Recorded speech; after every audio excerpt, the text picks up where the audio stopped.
Okay, and welcome back to Continue Freedom. Thank you guys so much for being here. I truly appreciate it.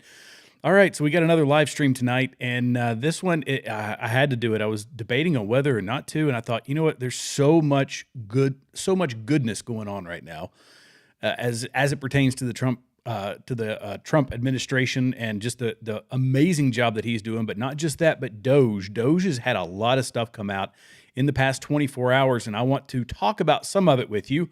It's impossible. I know I say this every live stream, and if you get, irritated at me for continuing to repeat it, I apologize. But it is so true that it's happening so fast. In the first 2 weeks of Trump's presidency, the pace at which he has been cutting back spending, cutting back the bureaucracy, putting the deep state on its heels, it's really unprecedented. And when you look at the scope of think of that as the target area, right? There's 2,000 agencies in the U.S. federal government, about 2.25 million people roughly that work for it. That's not including the military. So you're talking about, when you include the military, the largest employer in the U.S. And look, many of the people that work in the federal government are very good people. I have no doubt about that. I'm sure that I've known several of them when I used to be on active duty back in the day. And so there are very, very good people, but there's also a lot of rot inside of this system. And so we're going to talk about a few of them today or tonight. And we're going to talk about the Treasury first off. Some news out of the Treasury. We're going to talk about USAID and all the things that have been brought up about that. We're going to talk about Ukraine. We're going to talk about the tariffs and the effect that they're having, the positive effect that they've had so far. Then we're going to talk about some of that rot when it comes to the DHS, a new Okeefe Media Group release of some undercover video. So there's a lot to discuss, but I really want to hone in on Trump and him being on the warpath in the best possible way. He was, what surprised me the most and has surprised me is how prepared he has been for his first 100 days. Think of what has been done so far. We've talked about it on these live streams. The shaving back of the federal agencies, offering to buy out and say, look, you can go off, get 8 months of pay and leave. That's a great way to incentivize the shrinking of the federal government, and people can do it of their own volition rather than being forced out. A positive thing. But he's done all this in the first 2 weeks, and he's also proven, by the fact he's been able to get this much done in such a short period of time, he's proven that he picked the right people, because the left is losing their collective mind over this, and the fact that they didn't know that he was doing this much and that he was this prepared shows that he hired the right people, because it didn't get leaked to the usual suspects in Washington, D.C. And so the Democrats had no idea. They were completely unprepared, and it's almost like I was looking back at historical surprise attacks, and one that I think we can all not relate to, but one that we can all appreciate in the collective history of our country is with Washington crossing the Delaware. Nobody thought that was going to happen. They had no idea it was going to happen. And that's kind of not saying that Trump is Washington, but I'm just saying it's that type of surprise attack on the deep state.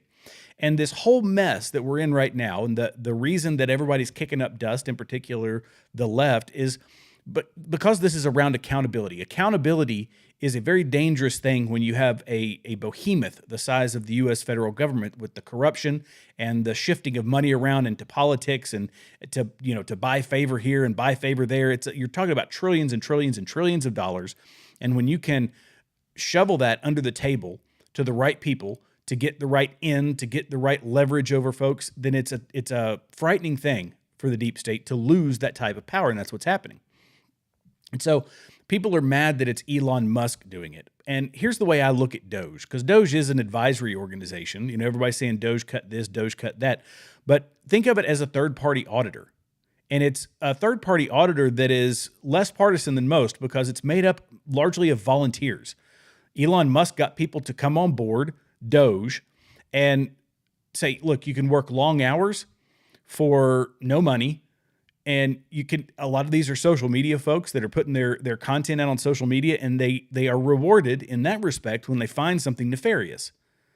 And in what way is that a bad thing? I don't think that it is a bad thing. I think that it's a wonderful thing. But I'm going to play a quick video here. Let's get into the Treasury. The Treasury is one of the first ones. When they opened it up and said Elon Musk, can have access to all the database, behind the scenes. Check this out. This is really, really interesting. So apparently the highest ranking person in the Treasury, David Lebrick, he resigned rather than comply with DOJ for access to audit where they spent trillions of dollars a year. Trillions of dollars go through the system. And as soon as DOJ said, can we see what's in there? See where the money went? The person in charge quit. Now, I don't know how that could be more damning. The only thing that would be more damning is if they've already left the country to a country with no extradition. But let me tell you a universal truth. One of the things we learned in this story, allegedly, is that there was never any audit to money requests that went through the Treasury. They simply said yes to everything. Now, I hope that's not literally true, but it's being reported that they didn't even have the function to check. There was nobody whose job it was to even check. They just said yes. And some of that would include maybe some requests that you wouldn't want them to pay. Okay. So this was tweeted out, by the way, by Elon Musk. And yeah, this is what has been divulged, that there was access to the back end. They realized that the auditors were not actually auditors. They were just people there to say yes to any and every payment. This included to nefarious organizations, terrorist organizations, fraudulent organizations. And it was this constant stream of money going out to these people. And this is what Elon Musk found, what Doge found. And on X, it got a big bright light shined on top of it. And that's what we want. It's that level of transparency. Because I can speak from firsthand experience that when government money is being paid out, it's that there is such a fervor to get that money spent. You got to spend it, got to spend it, got to spend it. You can never say no, but you got to get that money out the door. And when we talked yesterday about budget execution versus budget management, this is what the federal government does. It executes a budget. It never manages a budget. And there's nobody there saying, there's no real checks and balances when it comes to that sort of thing. And when you're talking about the nebulous level of the Treasury passing out trillions of dollars a year, the fact there was no one there doing an audit should terrify anybody and everybody. And it does terrify me. But it's not too late, because Elon Musk is working on that $4 billion a day goal to cut the federal budget. I guarantee you we can find $4 billion a day in fraud, waste, and abuse. And just to highlight what this gentleman was talking about, this is from Reuters, and it says that David Lebrick, the top-ranking career U.S. Treasury Department official, will leave following a clash with allies of billionaire and Trump advisor Elon Musk over payment system access for the Washington Post reported on Friday. The report, citing 3 people with knowledge of the matter, said Lebrick and Musk surrogates clashed over access to a sensitive system used to pay out more than $6 trillion a year in Social Security and Medicare benefits, as well as federal salaries, government contract payments, and tax refunds. It was unclear why the team tied to Musk, who U.S. President Donald Trump has tasked with overhauling the government, sought to access the payment system. When, I will bring it up for the folks that weren't here on the last live stream, but these non-governmental organizations and folks that are receiving a lot of these payments, essentially wire transfers, if you want to think of it that way, a lot of them have nefarious intent. A lot of them, when we talk about the southern border, those folks are, directly or indirectly, whether benevolent agenda or not, are contributing to human trafficking that's going on in this country. And I gave the example of one particular NGO that was getting $170 million a year from the federal government in order to do the whole resettlement thing, which is get illegal immigrants to come here inside of the country. So the fact that when they said, we want to open this up, the top guy leaves, it's shady, to say the least. And you don't stay there for that long, be the longest serving member, and then all of a sudden, when they say we want to see the books, you depart. Where do you go? And I mean, do you guys believe, let me know down in the comments, do you guys think that there is some nefarious stuff going on if they're just passing along payments without asking any questions? I would venture to say there is. Okay, so the next thing we're going to talk about is USAID, another corrupt organization, which has proven to be corrupt now. Now, I'm going to, before I show this one, I'm going to show you what RFK Jr. says about it. RFK Jr., he's been messing around in this system for quite a long time, but this is his take on USAID. He was on Tucker Carlson. I'm going to play this video really quick, and then we'll get into talking a little more details. 14, there are riots it's called the Maidan Rebellion in Ukraine, which we're not told that we are financing those riots. The newspapers never told us, our government never told us. USAID, which is a CIA front, put $5 billion into funding those riots. Those riots lead to a coup d'etat against the first democratically elected government of the Ukraine. It was a government that refused to choose sides and to say, we're going to be on the side of the West. So we wanted them out. A month before that government is overthrown, Victoria Nuland, who's the part of the centerpiece of the neocon ideology and who is now a high-level official in the State Department, has a secret call with the U.S. ambassador, which is tape recorded and is now public, which anybody can go and look up, where she is picking the new cabinet for the Ukraine, which is a U.S. Western cabinet. So they're picking the new government a month before the old government is overthrown. Is that how democracy? Is that democracy when Victoria Nuland picks her government? Well, that's the point. Is USAID doesn't really do, and the CIA don't do democracy. The CIA has overthrown, I think, 83 governments between 1947 and 1997. That's a third of the governments on Earth, and most of them were democracies. Oh, it doesn't do democracy. And that's very true. The CIA does not do democracy, but that's kind of their thing, right? 2014, it's overthrowing governments, coups, anything they can do to corrupt the system, to poison the well, to try to get in the people that they think are going to be beneficial to the U.S. And let's just go ahead and state the obvious, and that's that they are really, really bad at it. They have proven to be very, very, very bad at it. But it's not just funding federal governments necessarily. So this is something that was released recently. The Intercept posted this. Federal funding of EcoHealth Alliance. Do we remember EcoHealth Alliance? COVID. How much money from 2004 till 2022 did the U.S. or did we give to EcoHealth Alliance? Well, first off, HHS gave $15 million, DOD gave $42 million, and the largest funder of EcoHealth Alliance was $53.6 million, and that was USAID. And again, I've had some experience with USAID, and it was a very strange animal when we were overseas, that they're the State Department technically, but they, how beholden they are to the State Department is probably up for negotiation. But Marco Rubio, Secretary of State, he had some pretty strong words to say about, that was the wrong one. Let me see. Did I post the wrong one? Yep, I pulled the wrong one.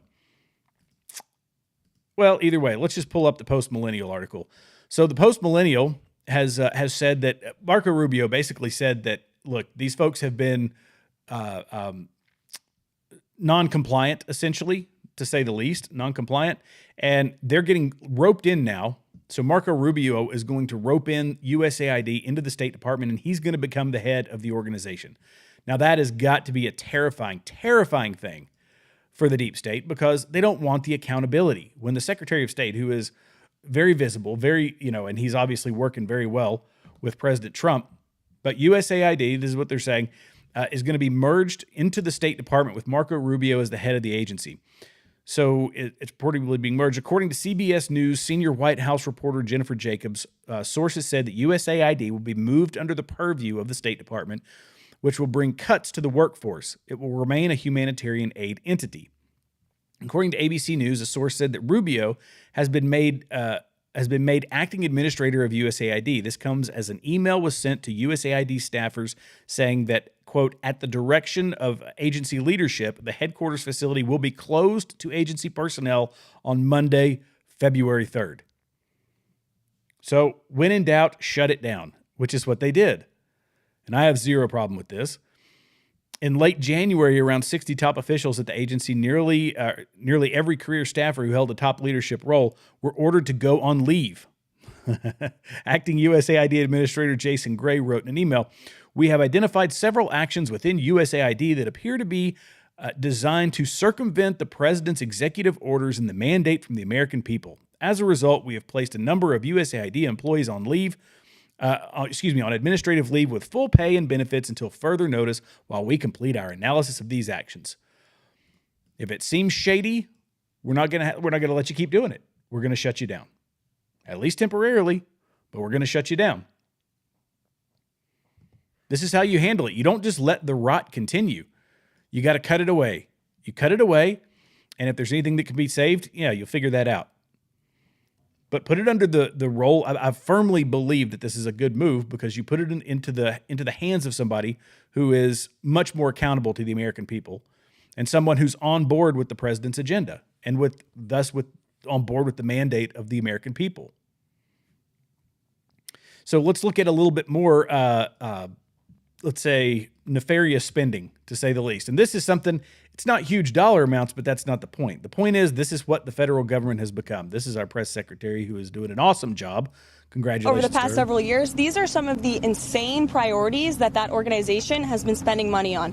$1.5 million to advance DEI in Serbia's workplaces, $70,000 for a production of a DEI musical in Ireland, $47,000 for a transgender opera in Colombia, $32,000 for a transgender comic book in Peru. I don't know about you, but as an American taxpayer, I don't want my dollars going towards this crap, and I know the American people don't either, and that's exactly what Elon Musk has been tasked by President Trump to do, to get the fraud, waste, and abuse out of our federal government. Have you guys watched Rand Paul when he does that in the Senate? He does it every year. He'll highlight some of the silly things that are in these monstrous spending bills. And so we think about that stuff that's going through Congress and what they're spending money on. And this stuff trickles into USAID and other agencies, and we're all tired of it. This is what we want. This is exactly what we wanted. We want to have a big, bright light, just a spotlight on all of this terrible government spending. We've got a social media platform that will allow it in X that's not going to censor it. And so here's something else that was posted. This is posted from, this is the huge stuff. This is the big stuff. So that's the other piece of this, is that we can't cut just the small stuff. We can't cut just the big stuff. We've got to cut it all. It's all got to be run through the sift, right? And find out what needs to be gotten rid of. But this is from Data Republican, and it was, I forget who it was retweeted by or reposted by, but federal government awards to, this is for agency, Consortium for Elections and Political Process Strengthening. 48 active grants for $528 million. $528 million for foreign elections. That seem dicey to anybody else? Does that seem shady to anybody else? And the left has, as I say, they've lost their collective mind over this because federal government freeze, everybody's going to stop getting paid and everything's going to nope. Stop sending money to people that don't deserve our tax dollars. Stop sending money to wasteful programs. And as opposed to sitting here and spending 4 years sifting through the little bit here and there, shut down the whole thing, open it up to transparency, and then we can open back up the funding for the things that actually need to be there. I mean, what do you guys think? Do you think this is good? Do you think it's bad? Let me know down in the comments. I'll tell you what the Democrats think. They are livid. So they were outside of USAID protesting, and of course, Jamie Raskin and the like had to come out and, get their FaceTime, get their, they got to show the deep state that they're still loyal to them. They're still loyal to their, flagrant, disgusting level of spending. Elon Musk, you didn't create USAID. The United States Congress did for the American people. No, it's not for the American people. And just like Elon Musk did not create USAID, he doesn't have the power to destroy it. And who's going to stop him? We are. We're going to stop him. Elon Musk, you may have illegally seized power over the financial payment systems of the United States Department of Treasury, but you don't control the money of the American people. The United States Congress does that. Under He doesn't Article control it 1 either, by of the the way. Constitution. This is the kid saying, I want to spend it and I want to spend it now, and yet he doesn't know how the money is actually made. Elon Musk isn't the one who's in charge of it. Elon Musk is looking at it to find the fraud. Why would they be opposed to that? Can anyone answer me why the left would be opposed to folks coming in and seeking out and sifting through this mess and finding the fraud? And just like the president who is elected to something cannot impound the money of the people, we don't have a fourth branch of government called Elon Musk. And that's going to become real clear. Elon Musk. He's the jig is up. He's exposing too much. The American people aren't supposed to see this. We're supposed to be quietly bankrupting them. They were so docile. And then Elon Musk comes along and starts telling us how they're spending our money wrong. Oh, speaking of Donald Trump. Oh, okay. We gotta watch Chuck Schumer first. Yes, I know. I apologize for that. But Super Chuck Bowl Schumer, Sunday. Oh, okay. Chuck Schumer doing that. They got to bring out the props. This is what all these old farts have to do. It's going to affect beer. Here we go. Okay. Most of it, Corona here, comes from Mexico. It's going to affect your guac. Because what is guacamole made of? Oh, I don't know. Avocados, both from Mexico. Oh, this is the bad tariffs, bad tariffs bad. Well, the tariffs have actually been working, and they've had the desired effect, as Donald Trump has shown us. Let me let's start with Canada. How about that? Because it's the first one I've got here. Had a good call with President Trump. Canada is implementing our $1.3 billion border plan. Shocking, is it not? That 25% tariff, which it hurts them a lot more than it hurts us. And they say, all right, we'll pump a $1.3 billion into the border, 10,000 frontline personnel. Canada's making new commitments to appoint a fentanyl czar. We will list cartels as terrorists. Good job. There you go. Ensure 24/7 eyes on the border. Launch a Canada-U.S. joint strike force to combat organized crime, fentanyl, and money laundering. I have also signed a new intelligence directive on organized crime and fentanyl, and we'll be backing it with $200 million. Well, that didn't take long. It didn't take long for old Trudeau to cave, did it? But no, tariffs are bad. Your beer's going to go up. Everything's going to get worse, except it doesn't. Mexico's sending 10,000 troops to the southern border. This is fantastic. Let's listen to our great president. Let's see here. Let's pull that up. President, what does Canada Oh, this might be the wrong clip. need to do for you to lift the tariffs? What are specific things you want? That have to balance out their trade, number one. That's got to stop people from pouring into our country, and we've stopped it. They haven't stopped it. We've stopped it. They have to stop people from pouring in, and we have to stop fentanyl, and that includes China.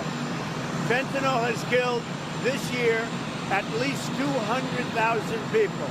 It's pouring in from China through Mexico and Canada, and they've got to stop it. And if they don't stop it, the tariffs are going to get worse, a lot worse. Mr. President, There you go. This is leverage. This is leveraging the most powerful economy in the world to secure the people of America. Are things, if the tariffs stay in place, because he's postponed the ones in Canada for 30 days, waiting to see exactly what Trudeau does if he follows through. If they go into place, are some things going to get more expensive? Yes, and even Donald Trump says some things are going to get more expensive. This is part of it. However, this is the long game. We have to play the long game. And is it going to be so overwhelmingly expensive that we're not going to be able to afford it? No. But do we think we might feel a little bit of a pinch on certain things? Yeah, probably. But at the end of the day, the American people have been sending money. I saw somebody post this online. It was a couple of days ago, and it was a great point. So I'm not going to take this as my own idea, but they said, how many countries are taxing their people to send money to America? How many?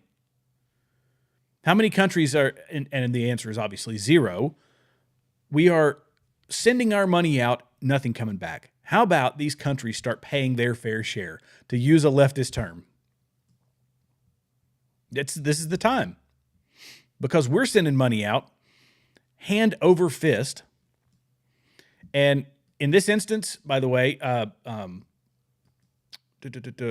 yeah, I think I might have clicked the wrong one here. Yep. Yeah, here we go. So, sorry about that, guys. I hate when I do that because it makes me lose my train of thought. All right, we've been sending money out. We've been talking about Ukraine. We're sending money out to Ukraine. Well, listen to what Zelensky says. I don't know if it's true or not, but this is what he said in a recent interview. Check this out. Oh, my exploit. Дивіться, There we go. я коли чую, і раніше чув, і сьогодні ми чуємо від Сполучених Штатів Америки, що Америка дала Україні сотні мільярдів, 170, Oh my goodness, this is going to drive me nuts. якщо... What he goes on to say, because I'm not going to sit here and watch this thing spinning. Somebody fix the X player. But he's saying that, yes, this $177 billion coming to Ukraine. He's seen about $75 billion of it. So that leaves a little over $100 billion unaccounted for. This is how responsible we are with our money. Now, he says, yes, we got some of this in weapons, and so, which essentially means we laundered American money through Ukraine and back into the defense, or to the military-industrial complex.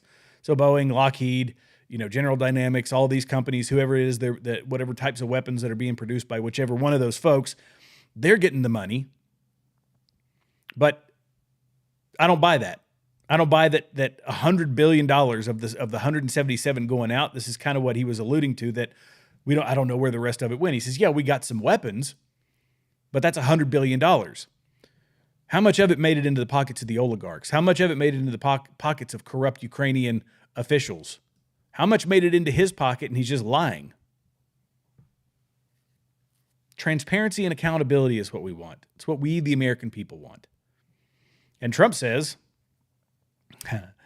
he says, all right, yep, we gave you all this money. We gave you all this stuff. We want something in return.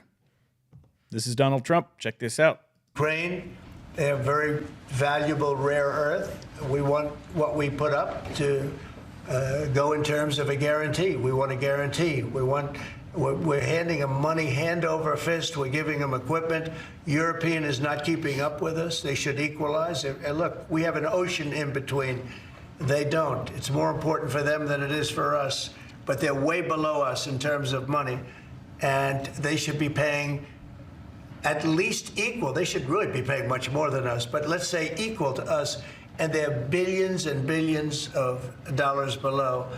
So we're looking to do a deal with Ukraine where they're going to secure what we're giving them with their rare earth and other things. Okay. Enough of sending money over to a war in a foreign country with all of our hard-earned dollars and getting nothing in return. We want your rare earth elements. How about that? We want to produce batteries. We want to produce our own electronics. We need to build up the semiconductor industry here in America. We're going to need rare earth elements to do a lot of these things. Give us that. We gave you $177 billion. You lost $100 billion of it. Now you owe us some minerals. That used to be the argument against, they just want to go into Iraq for the oil. We didn't get the oil. They want to go into this country for the oil. We didn't get the oil. Even in Afghanistan, they had massive deposits of rare earth elements. Who got a hold of that? China. Did we get it? Nope. We spent 25 years there spilling blood and treasure all over the Afghan countryside and all across the Afghan mountains, and we got nothing in return. We did, however, leave $7 billion of military equipment behind. Good move on our part, right? So it's accountability for the money. It's accountability for the people. It's getting the deep state operatives out of this, and they're going to fight us tooth and nail. In this instance, this is from Okeefe Media Group. A DHS official confirms the department will defy Kristi Noem if they don't agree with her. So this is undercover video from Okeefe Media Group, and I'll play that for you here in just a moment. But boy, my links and everything are going haywire today. Okay. Department of Homeland Security official was caught on undercover video admitting that the agency intends to defy the directives of newly confirmed DHS Secretary Kristi Noem, according to footage released by James O'Keefe's Okeefe Media Group. Brandon Wright, platform services manager for DHS, was recorded saying that the agency career bureaucrats do not allow political appointees to interfere with their operations. He told the undercover reporter, quote, Kristi Noem, I effing hate her.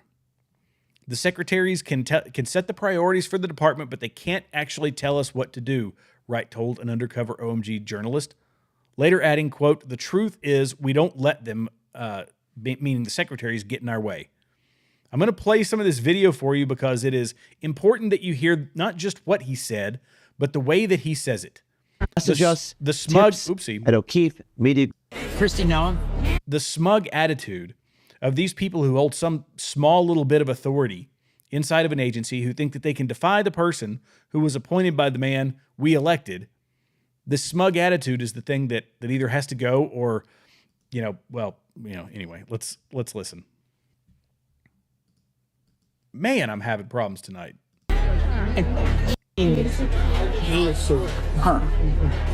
So the secretaries can set the priorities for the department. They can't actually tell us what to do. We don't agree with those priorities. There's a lot of room for interpretation in terms of how we interpret what those priorities are. Meet Brandon Wright, a platform services manager for the Department of Homeland Security. Brandon Wright states to our undercover journalist how he will defy Kristi Noem's orders. Wright also said he won't let Kristi Noem get in his way. The truth is, we don't let them get in our way. Okay, good. You're hearing like the real time from like, we don't let them get in our way. And frankly, that's actually, I would argue, I'm not even being an asshole, I would argue that's my job. You know how a septic tank works? So it like catches all the and like filters it through rocks and then sand and everything. There's a lot of layers like that in government. Okay. And by the time the actual marching orders get to like me and below, we can filter it in a way that steadies the ship.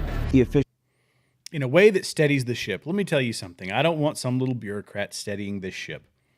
I want that little government bureaucrat to do exactly what he's told, to be a good little boy and do exactly what he's told. And whether that's a Democrat or that's a Republican, you be a good little boy and you do what you're told, because you should not, cannot, should not, and will not have any authority from this point going forward. You want to learn to steady a ship, go learn to sail. I couldn't care less. But these little weasels like that, they need to be removed in a very public manner, with security at DHS walking them out the door with their little box of goodies, with their little bobbleheads and all that stuff, and let him, I don't really care what he does. But that's what we're up against. Think of a government, as I said before, 2,000 agencies, over 2 million employees, most of which are very good, but in key little positions spread throughout it like a virus in this huge organization. They are in there trying to wield whatever little power they can for partisan reasons. And I was listening to, I cannot remember the guy's name, but he was a former, I believe, he's former FBI agent. Yeah, I think he calls himself the recovering FBI agent. But he was talking about all the FBI actions that were really swayed towards conservatives, all the investigations and things that have gone on over the past 8 years. And it's because it made perfect sense to me that the agency is recruiting people right out of college. College is overwhelmingly liberal. They're getting the folks that have the degrees and the folks that have all the accolades that they would want to be in there investigating and looking at all the intel that they're collecting. And when those people are overwhelmingly left-wing, and if you want to pull them out of, in particular, places like MIT or other fully indoctrinated universities, they're going to have a certain political bent, and that left the whole system swayed towards the left, and therefore you get them spying on school teachers. You get them, investigating people for white supremacy, which isn't actually a thing, as you can look. I mean, it is a thing, but they're looking at people who are innocuous individuals and spending massive amounts of money on that so that they can ramp up the number of investigations they have into it, which sways the crime statistics or not the crime statistics, but sways the statistics that Congress can go and spout and say, oh, well, it's, white supremacy is the biggest threat to our democracy right now. And the largest source of terrorism in our country is white supremacy, even though that's not the case. So that's a very short way and a very non-succinct way of explaining that the whole system has moved to the left because of the universities. And what this guy was initially said was, we need to get some of these intel folks out of the military that just have a high school degree or maybe have an associate's, but they know how to look at this intel. They know how to work targets. They know the targeting process. How about we get those people in there and skip over some of these Ivy League, what I would consider know-nothings, educated, stupid people, and get in some folks who have actually done it out in the field. And that hasn't been historically what the FBI wants to do, but it's what the FBI needs to do if they want to fix this horrible, political virus that's going on inside of the agency. So it's in DHS, it's in the FBI, it's in a lot of things, and this is all going to get sifted out over time, but I'm glad that we're seeing daylight on it. And with that, I'm going to leave you guys for the evening. I truly appreciate you all watching. If you enjoyed this, if you hung in this long, be sure to hit the subscribe button, the like button, the notification bell.